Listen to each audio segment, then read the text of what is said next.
ఇటీవల లడ్డూ విషయంలో చంద్రబాబు విష ప్రచారం చేశారని మండిపడ్డారు వైఎస్ఆర్సీపీ అధినేత వైఎస్ జగన్. దేవుడు చూస్తున్నాడు అనేందుకు లడ్డూ వివాదం ఒక ఉదాహరణ అన్నారు. ఎల్లో మీడియాను అడ్డం పెట్టుకుని గోబెల్స్ ప్రచారం చేశారని మండిపడ్డారు. అబద్ధాలు సృష్టించి ఆ అబద్ధాలను మార్కెటింగ్ చేసి అమ్మయ్యగల సమర్థుడు అంటూ విమర్శించారు. చివరకు బాబుకు దేవుడే మొట్టికాయలు వేశాడన్నారు వైఎస్ జగన్. ఈ రోజుకి కూడా ఈ 4 నెలల చంద్రబాబు నాయుడు గారి పాలన, ఆయన ఆడిన అబద్ధాలు, ఆ అబద్ధాల ద్వారా అది మోసం అని చెప్పి తెలిసిన పరిస్థితి, ఆ మోసంలో నుంచి ప్రజల్లో పుడతా ఉన్న కోపం, ఈ కోపం, ఈ అబద్ధాలు, ఈ మోసం, ఈ కోపంలో నుంచి వస్తూ ఉన్న పరిస్థితుల మధ్య ఈరోజు ఇప్పటికీ కూడా ప్రతి ఇంట్లో కూడా చర్చ జరుగుతూ ఉన్న అంశం ఒకటి: జగన్ మంచి చేశాడు, జగన్ మాకెప్పుడు చెడు చేయలేదు అనే మాట. అబద్ధాల కాంపిటీషన్లో మనం వాళ్ళతో పోటీ పడలేకపోయాం.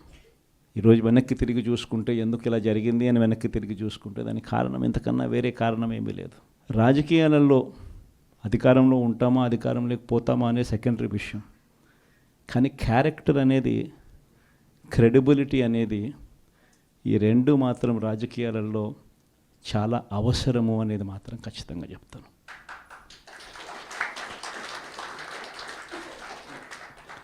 ఎందుకనంటే క్యారెక్టర్ అనేది ఎలాంటిది అని అంటే, ఒక్కసారి మనం కనుక జారి విడిచేసినామంటే దాన్ని మళ్ళీ ఎత్తుకోలేం.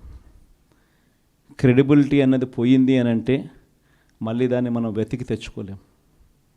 ఒక్కసారి కనుక వదిలేసినాము అని అంటే ప్రజల్లో మనం లోకు పోతాం, ప్రజల్లో మనకున్న గౌరవం పోతుంది, ప్రజల్లో చులకన అవుతాం. ఇది ఖచ్చితంగా జరుగుతుంది. ప్రభుత్వం అన్ని రంగాల్లోనూ విఫలమవుతూ ఉన్న పరిస్థితులు కూడా మన కళ్ళ ముందరే కనిపిస్తాయి. కరప్షన్, ఎప్పుడు చూడని కరప్షన్ ఈరోజు జరుగుతూ ఉంది. ఈ పెద్ద మనిషి చంద్రబాబు నాయుడు ఏం చేస్తూ ఉన్నాడు? రాష్ట్రానికి సంబంధించిన ఆదాయం తగ్గిస్తూ ఉన్నాడు, దానివల్ల లిక్కర్ వాల్యూమ్స్ పెంచుతూ ఉన్నాడు.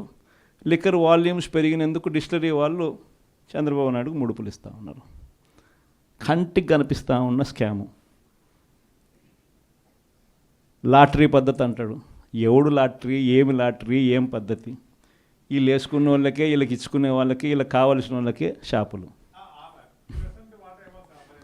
ఆ షాపులో కూడా మళ్ళా ఎమ్మెల్యేలకు మళ్ళా 50% వాటా. ఇది జరుగుతూ ఉన్నది కార్యక్రమం. గ్రామంలోనూ మళ్ళీ బెల్ట్ షాపులు.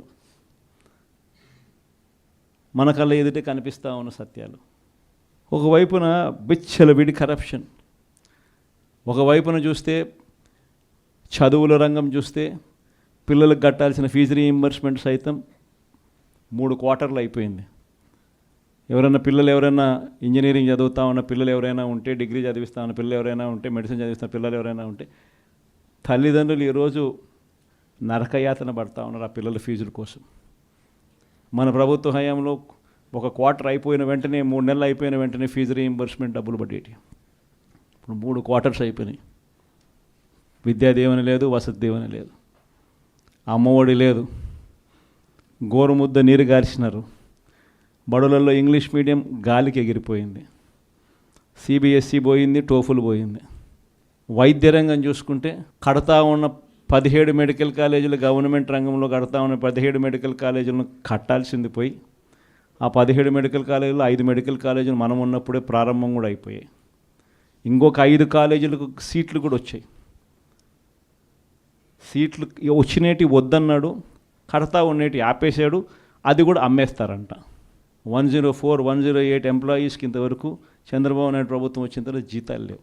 వైద్య రంగంలో స్పెషలిస్ట్ డాక్టర్లు కొరత లేకుండా హాస్పిటల్లన్నీ మనం చూసుకుంటే ఈరోజు ఎక్కడ చూసినా కూడా స్పెషలిస్ట్ డాక్టర్ల కొరత గవర్నమెంట్ హాస్పిటల్లో కనిపిస్తూ ఉంది.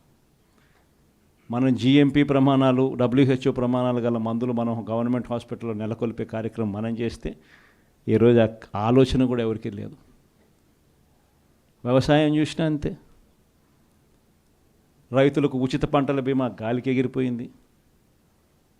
ఈ క్రాప్ అనేది ఏం చేస్తున్నారో ఎవరికి తెలియదు. రైతులకు పెట్టుబడికి సహాయంగా ఇచ్చే డబ్బు పోయింది. 20,000 ఇస్తానన్నది గాలికి ఎగిరిపోయింది. ఇంతకుముందు దళారీ వ్యవస్థ లేకుండా ఆర్బీకేల ద్వారా ఈ క్రాప్ చేసి రైతుకు పూర్తిగా మద్దతు ధర వచ్చేట్టుగా చర్యలు తీసుకుంటూ కొనుగోలు చేసే కార్యక్రమం మనం చేస్తే ఈరోజు ధాన్యం కొనుగోలు చేయాలని అంటే ఎంఎస్పి కూడా సరిగ్గా ఇవ్వని పరిస్థితి మళ్ళీ కనిపిస్తూ ఉంది. ఆర్బీకే కేంద్రాలు గాలికి ఎగిరిపోయాయి. వ్యవసాయం పరిస్థితి చూస్తే ఇది. ఏ రంగం చూసుకున్నా కూడా ఇంతకుముందు ప్రతి పథకము ట్రాన్స్పరెంట్గా పారదర్శకంగా ప్రతి ఇంటికి డోర్ డెలివరీ జరిగేది. పెన్షన్ అయినా డోర్ డెలివరీ, బియ్యం అయినా డోర్ డెలివరీ, పథకాలైనా డోర్ డెలివరీ. ఈరోజు ఏ పథకం కావాలన్నా, ఏ పెన్షన్ కావాలన్నా, చివరికి బియ్యం కావాలన్నా కూడా ఎక్కడికి పోవాల్సి వస్తూ ఉంది? తెలుగుదేశం పార్టీ నాయకులు ఎక్కడున్నారని ఎత్తుక్కోవాల్సిన పరిస్థితి లేకపోతూ ఉన్నారు. రెడ్ బుక్ పాలన చూస్తే కేసులు కేసులు కేసులు కేసులు చూస్తే మీరు పెట్టడానికి కేసులు పోతే మీ దగ్గర నుంచి కేసులు తీసుకోవడం ఉన్నా, రివర్స్ దొంగ కేసులు మన మీద పెడతా ఉన్నారు. ఇలా ప్రతి రంగంలో ఏ రంగం తీసుకున్నా కూడా ఇదే మాదిరిగానే కనిపిస్తూ ఉంది. మరి ఇంత ఫాస్ట్గా ఎరోడ్ అవుతూ ఉన్న ఈ ప్రభుత్వం మీద పోరాటం చేయాల్సిన సమయం కూడా వచ్చింది. పోరాటం చేసే కార్యక్రమాలలో ఇబ్బందులు ఉంటాయి, ప్రలోభాలు ఉంటాయి, కేసులు ఉంటాయి, భయపెట్టాలని చూస్తారు, అన్నీ కూడా జరుగుతాయి. కానీ నేను మీ అందరికీ కూడా నేను ఒకటే చెప్తా ఉన్నా, ప్రజల తరపున మనం నిలబడి, ప్రజల పక్షాన మనం గొంతు విప్పి, ప్రజల తరపున మనం పోరాటం చేసే కార్యక్రమంలో వెనకడుగు వేయొద్దండి అని మాత్రం చెప్తా. మంచి అనేది ఎప్పటికైనా కూడా గెలుస్తుంది. నిజంగా దేవుడు మంచి అనేది విషయానికి వస్తే, దేవుడు చూస్తున్నాడనే విషయానికి వస్తే తిరుపతి లడ్లదే మన అందరికీ కంటికి కనిపించింది. నిజంగా దేవుడు ఎంత గొప్పవాడు అని అంటే అక్కడే కనిపిస్తూ ఉంది. నిజంగా ఎంత దారుణమైన అబద్ధాలు చూసినాము, ఎంత దారుణమైన ప్రొపగాండా చూసినాము. నిజంగా వీళ్ళు, వాళ్ళ ఈనాడు, వాళ్ళ ఆంధ్రజ్యోతి, వాళ్ళ TV5 ఈ నలుగురు గోబెల్స్ ప్రచారం తగులుకుంటే, దీనికి తోడు చంద్రబాబు తోడు ఇంకో పవన్ కళ్యాణ్, వీళ్ళందరూ కలిసి ఏ రకంగా ఒక అబద్ధాన్ని సృష్టిస్తారు, అబద్ధాన్ని అమ్మేయగలుగుతారు, అబద్ధం అని తెలిసినా కూడా దాన్ని ఏ రకంగా ప్రచారం చేయగలుగుతారు అని చెప్పేదానికి మన కళ్ళ ఎదుటే కనిపించింది. నిజంగా ఆశ్చర్యం కల్పించే విషయం. అయినా కూడా మనం గట్టిగా నిలబడ్డాం, విషయాలన్నీ ప్రజలకు మనం చక్కగా చెప్పగలిగినాం. మీ అందరితో కూడా ఒకటే చెప్తా ఉన్నా, పోరాటం చేయడంలో, అడుగులు ముందుకు వేయడంలో అందరం కలిసికట్టుగా అడుగులు వేస్తాం. పోరాటం చేసిన ప్రతి విషయంలో నష్టపోయిన ప్రతి ఒక్కరికి కూడా వైఎస్ఆర్ కాంగ్రెస్ పార్టీ అన్ని రకాలుగా తోడుగా ఉంటుంది.